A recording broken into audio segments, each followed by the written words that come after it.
Today we are continuing a worship series exploring some of the questions that came from Jesus. According to the Gospels, he asked over 300 of them.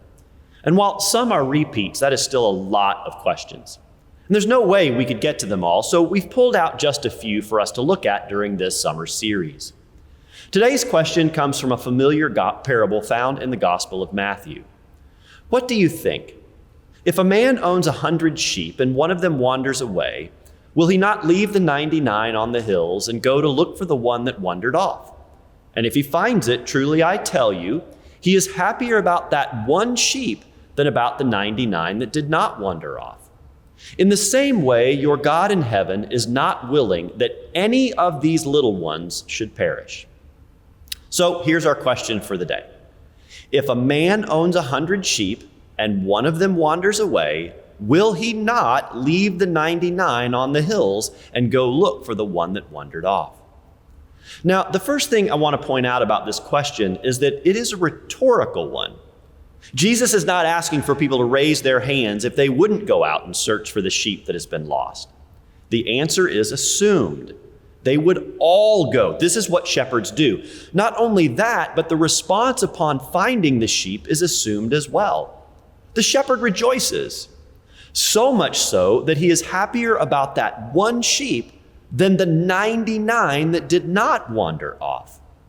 And just so we're on the same page here, you know Jesus isn't talking about sheep, right? He's talking about people. And while we live in a very different world from the one in which Jesus told this parable, it speaks to us in the modern church as much, if not more, than it spoke to those in the ancient world. I talked about this aspect of the parable of the sheep in a message last fall that explored why so many people are leaving the church today. As part of that message, I shared some data that had just been released in a book called The Great Dechurching. Who's leaving, why are they going, and what will it take to bring them back? I want to share some of that data again because it is so important. Over the last 25 years, about 40 million people in the United States have stopped attending church. This is the largest religious shift in the history of our country. To give you some perspective of how dramatic this shift is, consider the fact that in the 20 years from the early 1970s to the early 1990s, the rate of people no longer claiming religious affiliation only grew about 2%.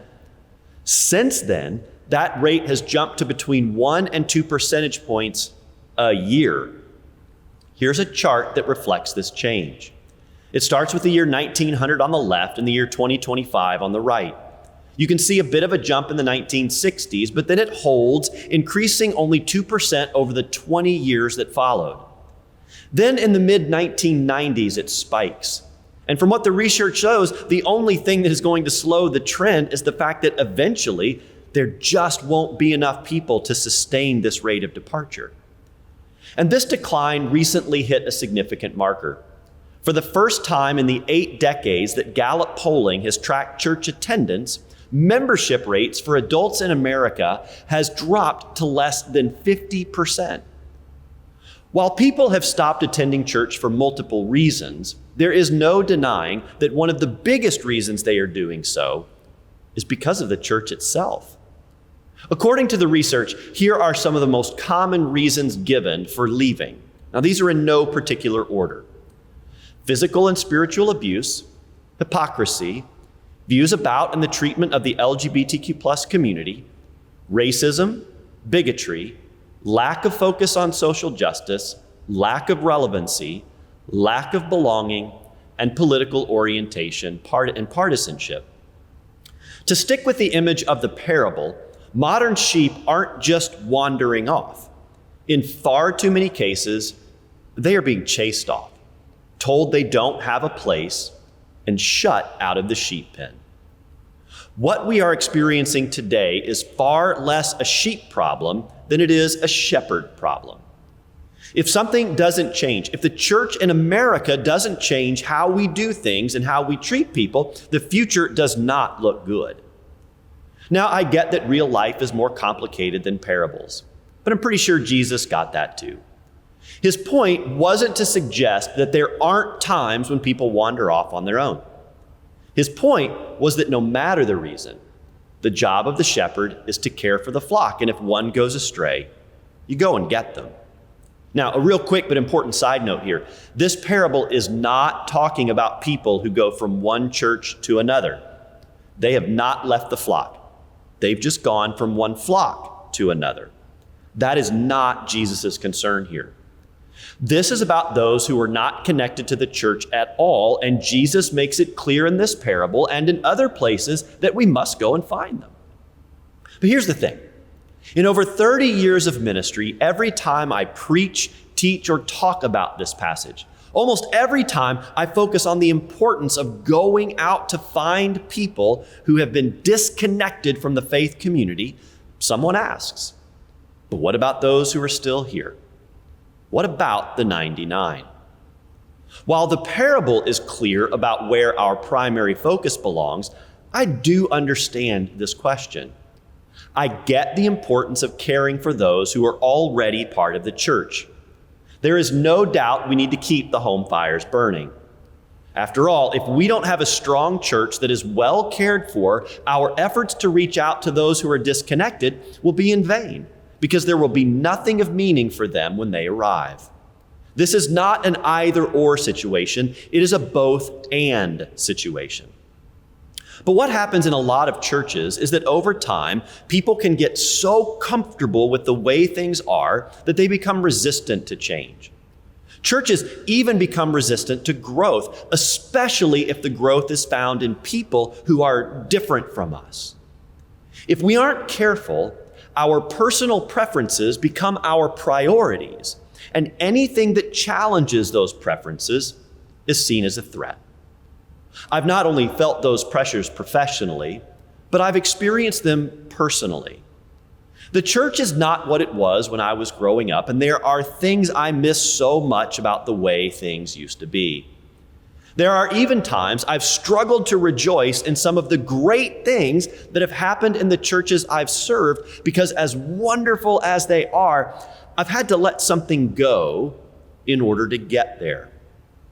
I know I'm not alone in this.